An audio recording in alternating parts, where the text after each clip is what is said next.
കഴിഞ്ഞ ദിവസത്തെ കൊട്ടിക്കലാശത്തിന് ശേഷം ആലസ്യത്തിൽ നിന്നും വീണ്ടുടർന്ന് സ്ഥാനാർത്ഥികളും മുന്നണികളുമെല്ലാം ഇന്ന് നിശബ്ദ പ്രചരണമാണ്. നാളെ 9-ാം തീയതി പോളിംഗ് ബൂത്തിലേക്ക് പോകുമ്പോൾ പരമാവധി വോട്ട് സമാഹരിക്കാനുള്ള പ്രവർത്തനത്തിലാണ് പ്രധാനപ്പെട്ട മുന്നണികൾ എല്ലാം.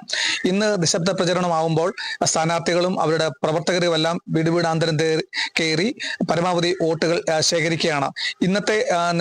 ഇന്ന് ലഭിക്കുന്ന നിഷ്പക്ഷ വോട്ടുകളായിരിക്കും ഒരുപക്ഷെങ്കിൽ നാളെ കേരളത്തിന്റെ ഭാഗതയും നിർണ്ണയിക്കുന്നത്. അതിന്റെ ഭാഗമായി സ്ഥാനാർത്ഥികൾക്കൊപ്പം പ്രവർത്തകരെല്ലാം വീടുകൾ കയറി സ്ലിപ്പ് കൊടുക്കുകയും മറ്റു പ്രവർത്തനങ്ങളിൽ ഏർപ്പെടുകയാണ്.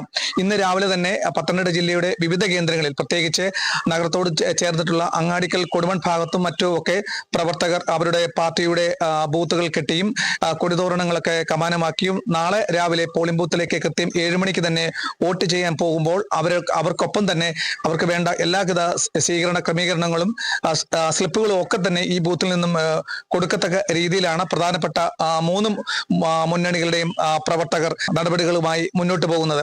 പത്തനംതിട്ട ജില്ലയിൽ SIR വന്നതിന് ശേഷം വിദേശത്തുള്ളവരും അതല്ലെങ്കിൽ മരിച്ചുപോയവരുടെയൊക്കെ വോട്ടുകൾ പേരുകളൊക്കെ വോട്ടർ പട്ടികയിൽ നിന്നൊക്കെ നീക്കം ചെയ്തതിനു ശേഷം ഏകദേശം 2,25,000 പരം പേരാണ് നാളെ വോട്ട് ചെയ്യാൻ പോകുന്നത്.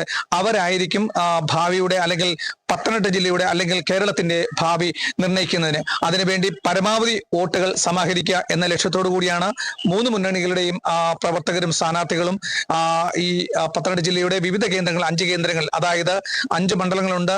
റാന്നി, കോന്നി, അടൂര്, തിരുവല്ല, ആറന്മുള എന്നീ മണ്ഡലങ്ങളിലെ സ്ഥാനാർത്ഥികൾ, അവരുടെ 3 സ്ഥാനാർത്ഥികളും സ്വതന്ത്ര സ്ഥാനാർത്ഥികളെല്ലാം പരമാവധി വോട്ടർമാരെ വീടുകളിൽ കണ്ട് പരമാവധി വോട്ട് ലഭ്യമാക്കി നാളെ തന്നെ വോട്ട് ചെയ്യത്തക്കുള്ള ക്രമീകരണങ്ങളാണ് ഈ നിശബ്ദ പ്രചരണത്തിൽ അവരെ ചെയ്യുന്നത്. ഇന്ന് രാവിലെ തന്നെ ജില്ലയുടെ വിവിധ കേന്ദ്രങ്ങളിൽ പത്തനംതിട്ട ജില്ലാ കളക്ടറുടെ നേതൃത്വത്തിൽ വോട്ടിംഗ് സാമഗ്രികളുടെ വിതരണം നടന്നു. നാളെ തന്നെ അവരുടെ ബന്ധപ്പെട്ട ഉദ്യോഗസ്ഥർ അതാത് കേന്ദ്രങ്ങളിൽ ഏതൊക്കെ കേന്ദ്രങ്ങളിലാണോ ബൂത്തായിട്ട് നിശ്ചയിച്ചിട്ടുള്ളത് അവിടത്തേക്കുള്ള ഉദ്യോഗസ്ഥന്മാർ വോട്ടിംഗ് സാമഗ്രികളെല്ലാം കൈപ്പറ്റി അവര് പോയിരിക്കുകയാണ്. രാവിലെ 7 മണിക്ക് തന്നെ വോട്ടിംഗ് ആരംഭിക്കാനുള്ള ക്രമീകരണങ്ങളൊക്കെ ചെയ്ത് തന്നെ, പ്രത്യേകിച്ച് പത്തനംതിട്ട ജില്ലയിൽ മറ്റു ജില്ലകളിൽ നിന്ന് വ്യത്യസ്തമായി സുരക്ഷാ ക്രമീകരണങ്ങളോ അല്ലെങ്കിൽ മറ്റുള്ള പേടിപ്പെടുത്തുന്ന അല്ലെങ്കിൽ ഭീതിജനകമായിട്ടുള്ള ഒരു മണ്ഡലവും പത്തനംതിട്ട ജില്ലയിലില്ല.